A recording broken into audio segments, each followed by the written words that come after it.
So Bitcoin is evil. I had to start with that because that was probably one of the funniest things said yesterday when we were talking about OR. But I mean, go ahead, introduce yourself as far as you know who you are, company that you're with, everything like that. We're out in formacity, obviously. What brought you out here? So I go by HardhatChad. And I work on a project called OR. It's a proof of work mining project on Solana, and we help onboard people to crypto through proof of work mining. And I wouldn't go so far to say Bitcoin is evil, but the project started as kind of a joke of like, what if we rewrote Bitcoin as a smart contract and launched that on Solana? That'd be like just kind of fun. And we thought most likely it would flop, but in the off chance that it didn't, like maybe, it'd be a lot of fun to do, and maybe we can create some sort of like Solana native hard money token. And the reception was just like way greater than I sort of ever anticipated. And it kind of took on a life of its own. And so, now I'm working on it full time. And there's a few different like ultimate missions, but I think that the most immediate one is just helping bring in net new users to crypto and to Solana through this sort of gamified mining experience. Got it. And so with that, I mean, you talk about onboarding, right? And so onboarding people to Solana. So essentially anybody can just, use the device that they're using right now and be able to mine a token on Solana. Is that essentially like what the case is? Yeah, exactly. It sort of came out of a series of conversations, but one was just realizing that crypto mining has been a cultural cornerstone of crypto for a long time. Everyone kind of intuitively understands what mining is, but neither myself nor like any of my friends that I joined crypto with, none of us had ever mined a token before. Yeah, and we thought it sounded kind of fun, and it was kind of sad, I guess, that like there was nothing left to mine. Like it had all been mined up in years prior before we had joined. And so sort of embarked on this endeavor to bring that like energy back into crypto and see if we could just like make mining some fun, accessible thing that everyone could do. Definitely. And do you see any like specific correlations to Bitcoin as far as like your token is concerned? Obviously I know it's like 21 million supply and like all of it can only be mined. You can't get it any other way. But as far as like those kind of like similar things, would you view this as something as like a digital gold of Solana? Would you think that it could like reach that type of level? Potentially. I think it's up to the community and sort of how the community picks it up and runs with it. We're going to do everything we can to like imbue it with as many like Bitcoiny properties as we can. So part of that is obviously proof of work aspect, the fair launch, the fixed supply, and then we're going to freeze the contract. And so at that point, the code will be immutable. There's nothing we can do to change it after that. And I think we can kind of take on this like Solana native hard money narrative. And then I think there'll be a bunch of projects that we build out around the token once we sort of just get it into circulation and get it into as many hands as possible. Yeah. Definitely. And I'm pretty sure you guys, for a little bit, you guys broke Solana, right? For a little bit when early days of the mining, it was like something like you guys were taking like, what was it? Was it like 20% of the transactions or something around there, right? When the network is suffering a little bit. Yeah. There's different ways to look at that. I mean, in the V1 launch, we definitely had an effect on Solana performance. Yeah. And that was back in April. And what had kind of happened was the contract was written in a way that it incentivized a lot of spam. Okay. And so miners were submitting just thousands, tens of thousands, but millions of transactions actually to the chain. And that was sort of aggravating a bug in Solana's networking layer and led to just sort of like a slowdown of performance, and which affected other users on the chain where people who were trying to trade on Jupe or just sort of execute simple transfers. Yeah. Their transactions basically weren't making it to the validators. Yeah. To make it into the block. So everyone buying meme coins at that time was like, you kind of getting screwed up because you're over here like, listen, we're trying to bring hard money to the Solana. That and the other people who were trying to launch their hackathon project, they couldn't even deploy. Yeah. And then there was this feedback loop where, people couldn't use the chain, and they'd be like, why is Solana down? And the answer was, well, this OR thing had launched, and then people would start mining OR, and that like fed on itself for a bit. And we sort of saw this like exponential growth in terms of just like the number of OR transactions that were hitting the chain. Yes. And it eventually reached a point where like most people who were trying to mine, they just couldn't land their transactions. And we saw that as problematic because we weren't sort of realizing this vision of like building a token that everyone could mine. The only people who were landing transactions were more sophisticated actors, and we realized that we needed to like redesign the contract for a V2. And so we decided to pause 2 weeks in, and then redesigned to the V2, and then just relaunched a few weeks ago. Cool. And the system since then has been a lot smoother. But I think the mining sort of peaked around like 30% of all compute units on Solana were OR mining transactions, and I think that's down to about like 10 or 8% right now, and that's largely some miners like turning off because of the fees are just a bit like prohibitively high right now, and then the other thing is people are starting to launch mining pools, so that's sort of making the hash power more efficient. Because some of these, you could sort of think of them as L2s. Like some of the hashes are going to a pool operator off chain, and the pool operator is validating those hashes and submitting the best one, and then splitting the rewards with everyone in the pool. Nice. So essentially, like a bunch of people can kind of get in together on one pool and be able to mine this together. Yeah, exactly. You can make a pool with your friends, like your blockchain club at university, or like your NFT project. And you guys, listen, we might have to mine some more together. You know what I'm saying? Exactly. Yeah. Get some money with the bros. How do you deal with the price fluctuation? Do you look at it at all? Because I know when I first saw, or I want to say it was maybe like, it wasn't in April. I want to say it was maybe like May or like early June or something like that. And I'd seen it where like, people made like maybe like a 3x in a day or something like that. Yeah. And I remember seeing the price around, I don't know, maybe it was like $1,000 per token, something like that. Then it had dropped to about 800. Yeah. Obviously right now, like it's gone to a lot more people. Price is definitely not at those levels anymore. Right. How do you kind of deal with that? Do you look at it at all? Does it matter to you at all, like currently? I don't think there's anyone who's lost more money on this than me. Okay. There you go. Yeah, but like, I'm having the time of my life, it's fun. Absolutely. We watch it, but the thing I care more about is just the mining dynamics of like, what is the actual adoption and how many people are we onboarding to Solana? Obviously the price matters. I think in crypto, there's no narrative stronger than like price go up.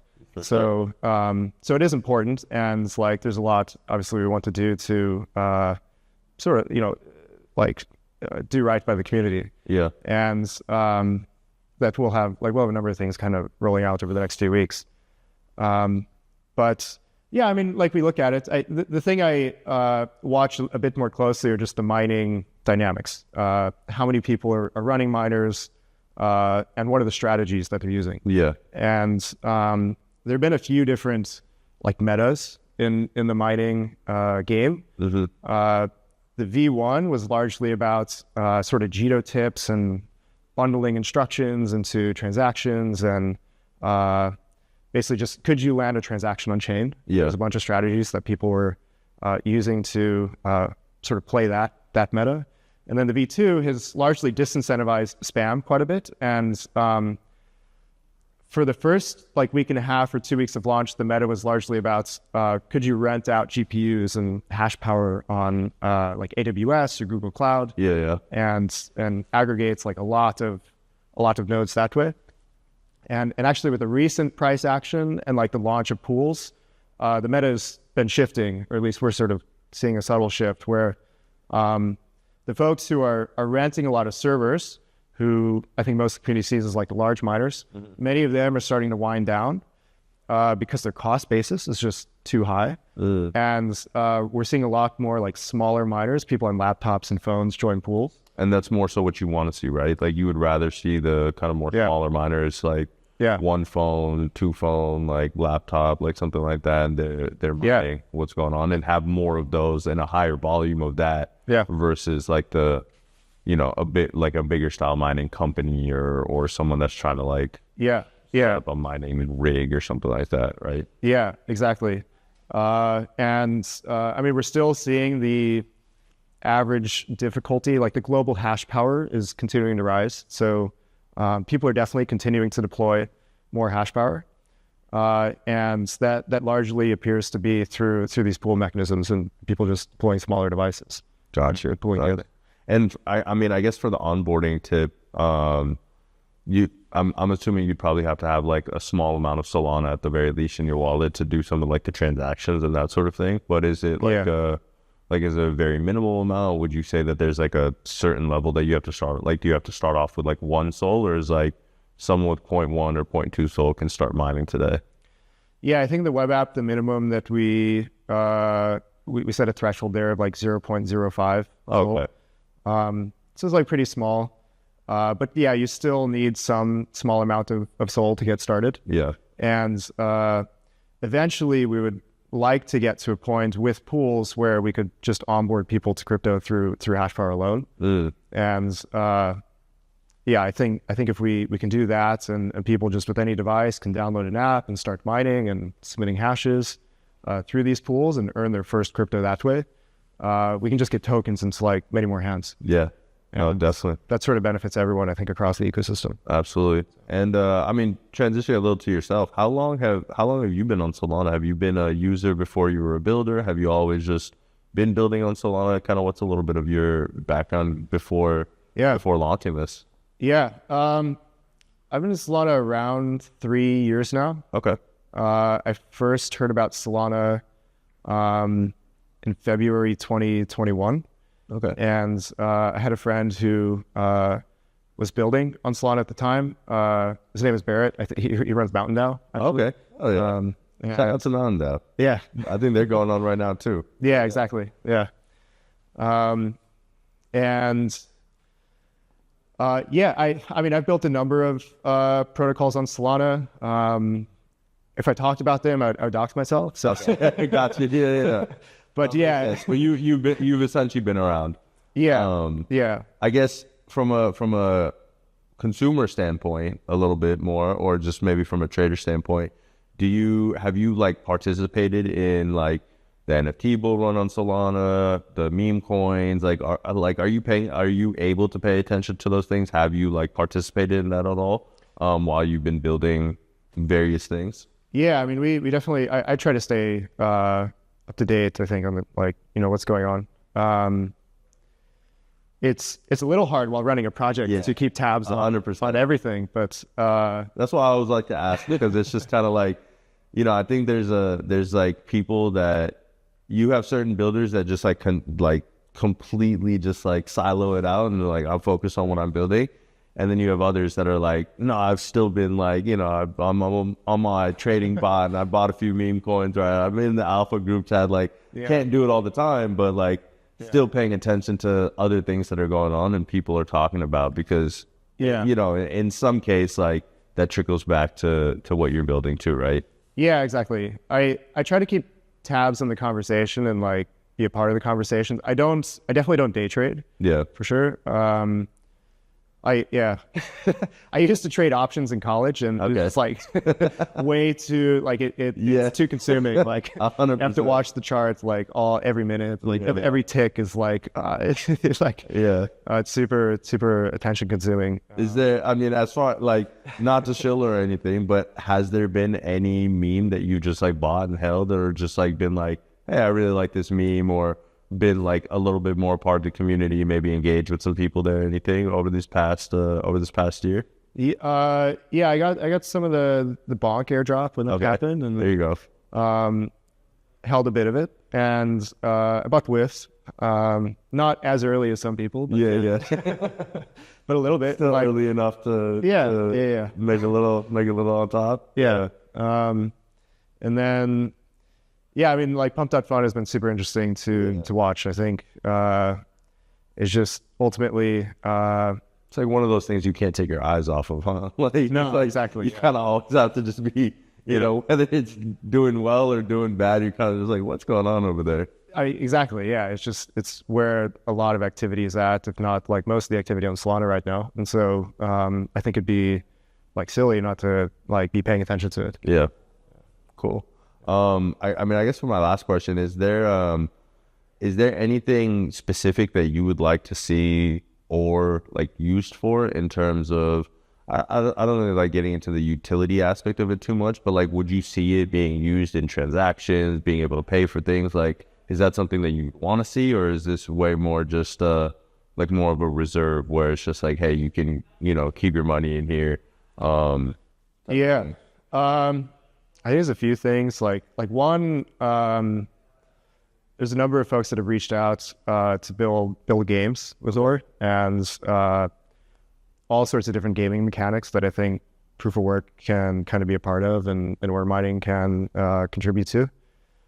And the second was a team here at Forma that we were talking to just yesterday, who had built out a plugin that anyone can install on a web app. Mm-hmm. And they had sort of conceptualized this as an alternative to ad revenue. So rather than like posting ads on my site and you know, providing a bad user experience, I could just have this plugin that's mining ore in the background. Oh, interesting. Sort of pool together all of my web visitors into one pool, and this, as the website operator, can potentially be like a revenue source. Oh, wow.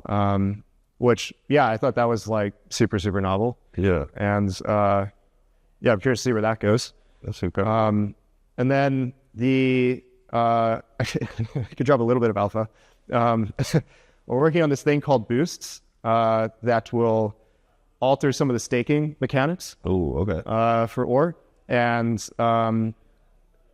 this will launch a lot more, or release a lot more details at Breakpoint. But I think any token project or NFT projects on Solana it will take an interest into the boost. I think we can provide some value and utility to these projects. Okay. I'm liking the sound of that. I think if I'm picking up what you're putting down, I think sounds super exciting. I'm gonna definitely throw our names in the hat for that. As far as the DGOTS community, but yeah, exactly. Pleasure having you today. Thank you so much. Great connecting with you too here at formacity.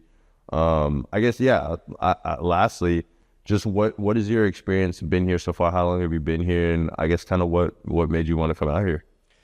Yeah, I've been here 4 or 5 days now. One of the biggest pulls for me was just Farhaj. I've known Farhaj for like 4 years now. And so, you know, when he said he was putting on this Solana economic zone of Buenos Aires, it's kind of like, well, I have to be there. Like, yeah. No, I love that. It's kind of, and working peoples. Yeah. Yeah. And then also just seeing on the ground what is happening in terms of crypto adoption in Latin America is like super enlightening. And obviously with like the inflation problems here in Argentina, and sort of like USDT adoption and Tron and Solana and everything else, it's sort of read about it on Twitter, but it's different when you meet people in real life and sort of see the on the ground operations of how we're using crypto. Yeah, no, that's been one of the most exciting parts too. I mean, they literally were talking about a bakery downstairs that's taking USDT, right? And so I mean, I think it's just historic what they're doing here, and yeah, that was part of some of the reasons that I want to pull up is for that, right? It's just incredible what some people are building in this space, and you got to push that forward. Yeah. But I appreciate your time. Thank you so much, man, for joining me and chatting. And it was great learning even more about OR. I got to set up my mining for sure. We'll help you set Saga phone for it. Once that comes out, definitely use my iPhone, use my laptop, and we'll help you guys set up a pool for DGOTS. Absolutely. Yeah, we'll definitely chat offline. Yeah.